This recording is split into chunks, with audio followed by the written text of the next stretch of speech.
अस्सलाम वालेकुम dear students, आप देख रहे हैं सैयद अली अकेडमी और हाजिर हैं हम लोग क्लास 12th बायोलॉजी के इनहेरिटेंस चैप्टर की एक और न्यू वीडियो के साथ। आज की इस वीडियो के अंदर हम जिस टॉपिक का जिक्र करने वाले हैं वो है हमारे पास सेक्स डिटर्मिनेशन या जिसको हम कहें जेंडर डिटर्मिनेशन।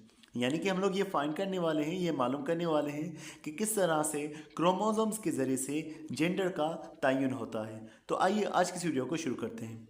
सबसे पहले अगर हम लाइंस का जिक्र करें तो ये बयान किया जा रहा है कि ये मालूम हो चुका था कि जो क्रोमोसोम्स होते हैं वो क्रोमोसोम्स चाहे इंसानों में पाए जाएं, एनिमल्स में पाए जाएं या प्लांट्स के पाए जाएं, अगर हम सेल्स को देखेंगे वहाँ पर जो क्रोमोसोम्स हमें मिलेंगे वो पेयर की सूरत में मिलेंगे। और अगर एक जैसे पेयर्स है तो उन्हें होमोलोगस पेयर्स कहा जाता है। अगर हमारी बॉडी में हम कहते हैं 46 क्रोमोसोम्स हैं तो उसके अंदर ये पेयर्स मौजूद हैं। इस तरह से हमारे पास 23 पेयर्स हैं, तभी जाकर के 46 क्रोमोसोम्स बनते हैं। ये 23 क्रोमोसोम्स जो हमारे पास मौजूद हैं इसके अंदर बाकी सारे क्रोमोसोम्स तो पेयर में बिल्कुल एक जैसे होंगे, होमोलोगस होंगे। जो आखिरी पेयर होगा, मिसाल के तौर पर 22 पेयर्स हमारे पास हैं, यानी 44 क्रोमोसोम्स हैं, वो बिल्कुल एक जैसे होंगे। लेकिन एक पेयर जो होगा हमारे पास, एक सिंगल पेयर जो होगा वो होमोलोगस हो भी सकता है या फिर वो डिफरेंट हो भी सकता है। इस चीज़ को हम जानदारों में, मुख्तलिफ जानदारों में डिस्कस करने वाले हैं। यहाँ वाल्टर स्यूटन की तरफ से किए गए एक्सपेरिमेंट का जिक्र है, उसको भी जिक्र करेंगे और भी हम बाकी सारी चीज़ों को डिस्कस करने वाले हैं। ये जो यहाँ पर वाल्टर स्यूटन के एक्सपेरिमेंट की बात की जा रही है, ये वो एक्सपेरिमेंट था जो आपने पहले क्रोमोसोम वाले चैप्टर में डिस्कस किया था कि इन्होंने बयान किया था कि ग्रास हुपर के अंदर अडल्ट में क्रोमोसोम की तादाद मुख्तलिफ है और गेमेट्स के अंदर क्रोमोसोम की तादाद जो है वो मुख्तलिफ पाई जाती है। मिसाल, एक अडल्ट के अंदर अगर 24 क्रोमोसोम्स हैं तो गेमेट्स में वो क्रोमोसोम आधे हो जाते हैं। एक तरफ 12 क्रोमोसोम आ जाते हैं, दूसरी तरफ 12 क्रोमोसोम आ जाते हैं। तो इन्होंने बताया था कि किस तरह से क्रोमोसोम्स जो हैं वो सेपरेट होते हैं during the process of meiosis. तो इनका एक एक्सपेरिमेंट है ग्रास सुपर के हवाले से, वो सारा हम बाद में डिस्कस करने वाले हैं। फिलहाल हम एक चीज़ को डिस्कस करते हैं जो कि है ड्रोसोफिला मेलनगिस्टर के हवाले से। यहाँ बयान किया जा रहा है एक साइंटिस्ट के हवाले से जिसका नाम है थॉमस हंट मॉर्गन। इन्होंने काम जो था क्रोमोसोम और हेरिडिटी के हवाले से, इस वजह से इन्हें नोबेल प्राइज़ भी मिला था। इनके हवाले से बयान किया जा रहा है कि इन्होंने एक फ्लाई को सिलेक्ट किया था जो कि फ्रूट फ्लाई थी, जिसका नाम है ड्रोसोफिला मेलनगिस्टर। अगर हम इसके बारे में बात करें, इस ड्रोसोफिला मेलनगिस्टर के हवाले से, फ्रूट फ्लाई के हवाले से, फ्रूट के अराउंड जो मौजूद होती है, इस वजह से इसका ये नाम दिया गया है। इनके अंदर जब कैरियोटाइप को देखा गया, यानी इनके अंदर जब टोटल क्रोमोसोम्स को देखा गया तो पता चला मेल के और फीमेल के क्रोमोसोम्स में फ़र्क मौजूद है। यही चीज़ आगे जेंडर को डिटरमाइन करने में काम करती है कि मेल के क्रोमोसोम थोड़े मुख्तलिफ होते हैं और फीमेल के क्रोमोसोम्स मुख्तलिफ होते हैं। ये वाली साइन जो है ये फीमेल के लिए है और ये वाली साइन जो है मेल के लिए है। अगर आप फीमेल और मेल के क्रोमोसोम्स को देखेंगे तो इनके काफ़ी सारे पेयर्स जो हैं वो एक जैसे होते हैं। मिसाल, टोटल इसके अंदर 8 क्रोमोसोम्स है, 4 पेयर्स इनके अंदर मौजूद है। तो दूसरा, तीसरा और चौथा, ये 3 पेयर्स जो हैं मेल में भी वैसे के वैसे हैं, फीमेल में भी एक जैसे हैं। जो क्रोमोसोम्स बिल्कुल एक जैसे हैं, जिनका जेंडर से कोई ताल्लुक नहीं होता, उन्हें ऑटोसोम्स कहा जाता है। ये बॉडी के बाकी कैरेक्टर्स को लाने का तो काम करेंगे लेकिन इनका जेंडर से कोई ताल्लुक नहीं होता। बाकी अगर हम बात करें, एक क्रोमोसोम का पेयर ऐसा मौजूद हो सकता है जो कि मेल के कैरेक्टरिस्टिक्स लाने के लिए रिस्पॉन्सिबल हो या फीमेल के कैरेक्टरिस्टिक्स लाने के लिए रिस्पॉन्सिबल हो। वो क्रोमोसोम थोड़े से मुख्तलिफ भी नज़र आएंगे। तो इस तरह से उन क्रोमोसोम्स को कहा जाता है सेक्स क्रोमोसोम्स। जैसे यहाँ से आपको नज़र आ रहा है एक ये एक्स क्रोमोसोम है। ये एक्स क्रोमोसोम जब मौजूद है मेल के अंदर तो दूसरा क्रोमोसोम एक डिफरेंट शेप का मौजूद है। मतलब कि एक क्रोमोसोम है वो है सिलेंड्रिकल शेप का, जबकि दूसरा क्रोमोसोम हुक के शेप का इस तरह से मौजूद है। तो मेल के अंदर पेयर जो अगर क्रोमोसोम का मौजूद है तो एक जो है वो क्रोमोसोम उसमें मुख्तलिफ मौजूद हो सकता है, ये होमोलोगस नहीं भी हो सकता। जबकि दूसरे में ये पेयर होमोलोगस की सूरत में मौजूद हो सकता है, बिल्कुल सेम क्रोमोसोम मौजूद हो सकते हैं। तो जब ये बिल्कुल सेम क्रोमोसोम्स आते हैं ये फीमेल के जेंडर को बताते हैं, और जब ये पेयर मुख्तलिफ बन जाता है तो ये जो है मेल के जेंडर को बना रहा है। तो फीमेल के अंदर दोनों ही क्रोमोसोम सिलेंड्रिकल शेप के हैं, जबकि मेल के अंदर दोनों ही क्रोमोसोम जो हैं वो अलग अलग हैं। तो इस तरह से एक्स और वाई क्रोमोसोम का कॉन्सेप्ट यहाँ पर बनता है। सेम चीज़ें आप हमारे इंसानों के कैरियोटाइप यानी क्रोमोसोम्स में भी देख सकते हैं। पेयर्स बनाए गए हैं, पहला, दूसरा, इस तरह से 22 पेयर्स बनाए गए। ये सारे 22 पेयर्स सब के अंदर एक जैसे होंगे, मेल हो या फीमेल हो। लेकिन जो लास्ट पेयर बनता है हमारे पास 23rd पेयर है, इसके अंदर क्रोमोसोम्स आपको मुख्तलिफ नजर आएंगे। एक्स क्रोमोसोम ज़्यादा लंबा मौजूद है, जबकि वाई क्रोमोसोम जो है वो छोटा क्रोमोसोम है। इसी तरह से यहाँ पर भी अगर एक्स क्रोमोसोम है तो दूसरा क्रोमोसोम वो भी वैसा ही हमारे पास मौजूद है फीमेल के अंदर। तो फीमेल में होमोलोगस की सूरत में ये दो पेयर्स मौजूद है, जबकि मेल के अंदर ये क्रोमोसोम्स अलग होते हैं। तो जिनका जेंडर से ताल्लुक उन्हें सेक्स क्रोमोसोम्स, और बाकी क्रोमोसोम्स का ताल्लुक जो है वो बाकी कैरेक्टरिस्टिक्स के साथ, तो उन्हें ऑटोसोम्स कहा जाता है। यही चीज़ बयान की जा रही है कि इस ड्रोसोफिला के अंदर जो 3 पेयर्स होंगे वो सेम होंगे मेल में भी फीमेल के अंदर भी। तो उनका काम हमारे ऑटोसोमल कैरेक्टरिस्टिक्स को लाना है, हमारे बॉडी के बाकी कैरेक्टर्स को लेकर आना है, तो उन्हें हम ऑटोसोम्स कह रहे हैं। लेकिन जो एक फोर्थ पेयर है वो मुख्तलिफ है, और उसके अंदर दोनों क्रोमोसोम जो है फीमेल में वो तो एक जैसे हैं, लेकिन मेल के अंदर क्रोमोसोम्स में फ़र्क है। फीमेल में रोड शेप के, जबकि मेल के अंदर दोनों क्रोमोसोम एक दूसरे से डिफरेंट है, हेट्रोलोगस है। मेल के अंदर अगर एक क्रोमोसोम रोड शेप का है तो दूसरा हुक शेप का मौजूद है। तो ये वाले क्रोमोसोम्स सेक्स क्रोमोसोम्स है, जो कि जेंडर को डिफाइन करने का काम करेंगे, जेंडर को डिटरमाइन करने का काम करेंगे। तो यही बात बयान की जा रही है, जो फीमेल है उसके अंदर जो रोड शेप के क्रोमोसोम्स है दोनों एक जैसे, दोनों को एक्स क्रोमोसोम्स कहा जा रहा है। जबकि मेल के अंदर जो एक क्रोमोसोम डिफरेंट है उसे हुक शेप के क्रोमोसोम को वाई क्रोमोसोम जो है वो कहा गया है।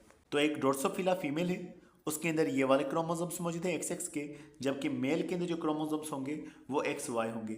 अब ये बनता किस तरह से है? मिसाल के तौर पर गेमेट्स की फॉर्मेशन होगी। अगर ये हमारे पास फीमेल है, इसके ये 2 गेमेट्स। इसी तरह से अगर मेल मौजूद है तो इसके एक ये एक्स वाला क्रोमोसोम और दूसरा ये वाई वाला क्रोमोसोम गेमेट के अंदर। अगर ये एक्स दूसरे एक्स के साथ जुड़ेगा, यानी यहाँ वाला ये एक्स इस एक्स के साथ जुड़ेगा तो बनेगा फीमेल। इसी तरह से अगर एक गेमेट में एक्स है वो दूसरे के साथ जुड़ रहा है इस एक्स के साथ में, तो बनती है हमारे पास फीमेल। इसी तरह से अगर ये वाई है, ये इस एक्स के साथ जुड़ता है तो बनेगा मेल। इसी तरह से ये वाई अगर इस एक्स के साथ जुड़ता है तब भी बनेगा मेल। तो ये जो मेल और फीमेल के बनने का चांस होता है ये 50-50 रहता है इंडिविजुअल्स के अंदर, जानदारों के अंदर। आगे इंसानों के हवाले से बयान की जा रही है कि इंसानों में और बाकी काफ़ी सारे एनिमल्स के अंदर सेम केस होता है जैसा कि ड्रोसोफिला के अंदर होता है। सिर्फ फ़र्क किस चीज़ का आता है? वो क्रोमोसोम की शेप का आता है कि एक पेयर के अंदर क्रोमोसोम का शेप मुख्तलिफ होता है। ग्रासहोपर का केस थोड़ा सा डिफरेंट है, उसको हम इसीलिए बाद में डिस्कस करने का कह रहे हैं। अब यहाँ पर बयान किया जा रहा है इंसानों के हवाले से। इंसानों की जो सोमेटिक सेल्स होते हैं, बॉडी सेल्स जिनको कहा जाता है, उन सब के अंदर 46 क्रोमोसोम्स होते हैं, और ये सोमेटिक सेल्स हमारे डिप्लॉयड कहलवाते हैं, जिनको हम 2n से जाहिर करें। यहाँ पर जर्म सेल का जिक्र किया जा रहा है। जर्म सेल्स के अंदर क्रोमोसोम्स की तादाद मुख्तलिफ होती है। यहाँ पर क्रोमोसोम आधे हो जाते हैं, जिनको हम गेमेट्स कह रहे होते हैं। तो सोमेटिक सेल्स, इन्हें बॉडी सेल्स दूसरा कहा जाता है, ना कि इनको जर्म सेल कहा जाता है। तो 46 क्रोमोसोम्स के अंदर अगर हम बात करेंगे, जो 22 पेयर्स होंगे यानी 44 क्रोमोसोम्स होंगे, वो सारे मेल और फीमेल के अंदर सेम होंगे, जिन्हें ऑटोसोम्स कहा जा रहा है। 23rd पेयर जो होगा वो फीमेल में एक जैसा हो सकता है, और जो मेल है उसके अंदर वो 23 पेयर जो है वो शेप के मामले में डिफरेंट मौजूद हो सकता है। तो उसे हम लोग जो है सेक्स क्रोमोसोम कह रहे हैं।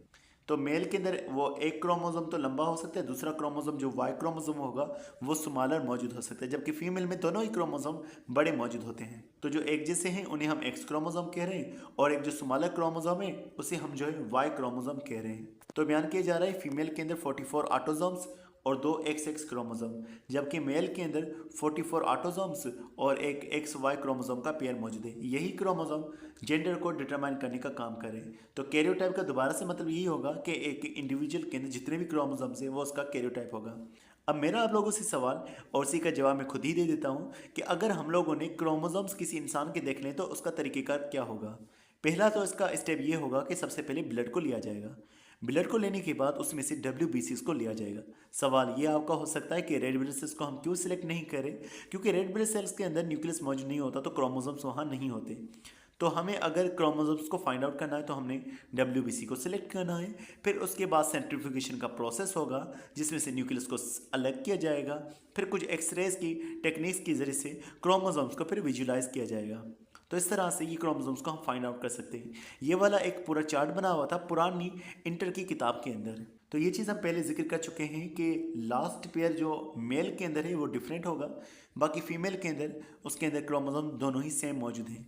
ये जेंडर को डिटरमाइन करने का काम कर रहे हैं। तो ये हमारे पास सेक्स क्रोमोसोम्स, और बाकी के जो पेयर्स हैं 22 पेयर्स वो सेम एक जैसे हैं, तो वो ऑटोसोम्स।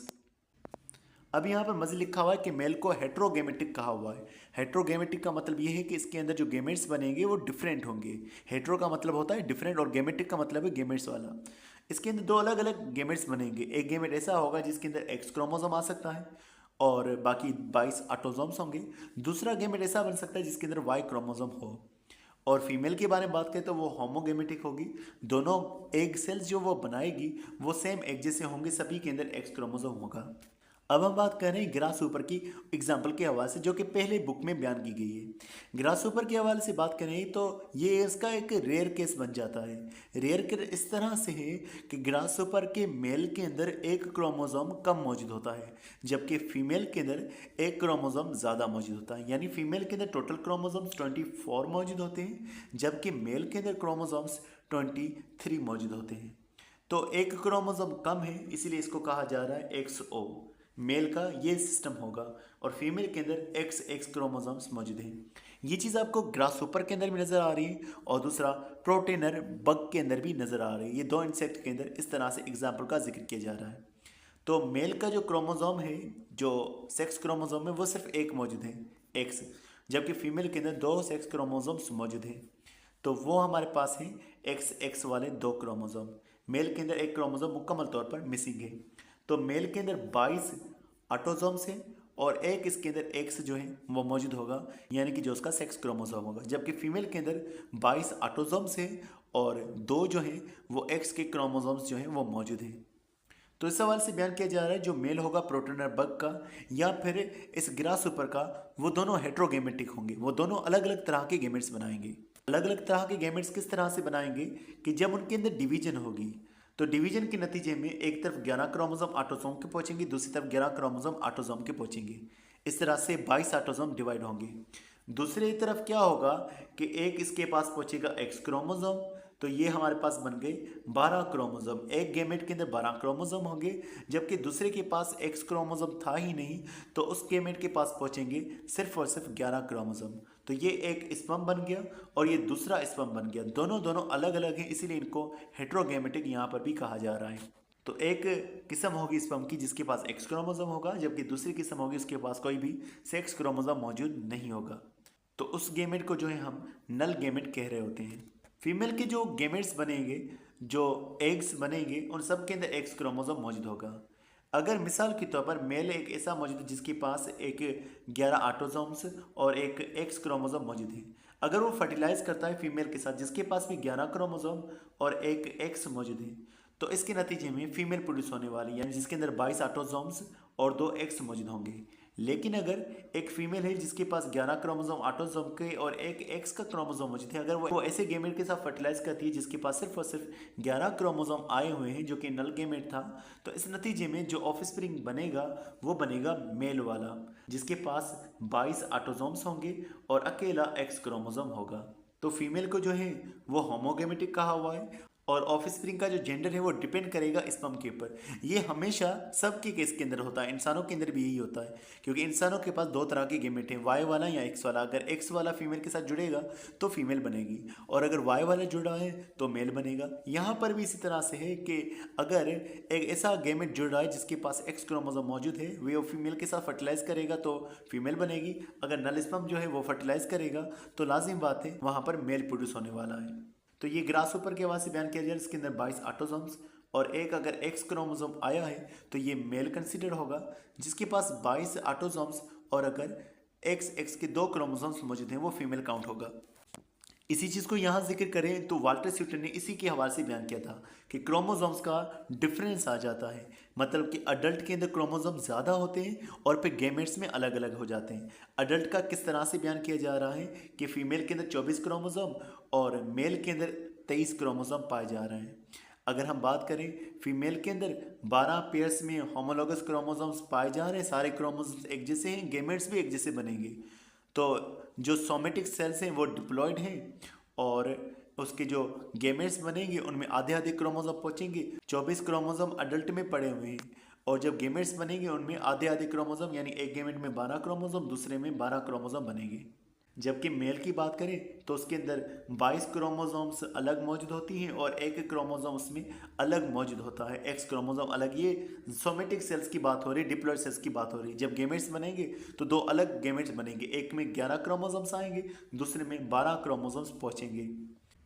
फिर जब फर्टिलाइजेशन होगी एक के साथ में जिसके पास 12 क्रोमोसोम है, अगर 12 क्रोमोसोम वाला जुड़ेगा तो वो बनाएगा फीमेल को, अगर 11 क्रोमोसोम वाला गैमेट जुड़ेगा तो वो बनाएगा मेल को। तो यही बात यहाँ पर सेम बयान की जा रही है इस हवाले से। तो हमने यहाँ पर ये बयान किया कि ये जो हमारे पास एक क्रोमोसोम का पेयर है जो कि डिसाइड कर रहा है जेंडर को, वो सेक्स क्रोमोसोम्स, और बाकी वाले जो हैं ऑटोसोम्स जो कि सेम होते हैं तमाम जानदारों के अंदर, मेल में और फीमेल में। अब यहाँ पर एक और किस्म के कैरियोटाइप का जिक्र है जो कि है ZZ और ZW, जिसे कहा जा रहा है।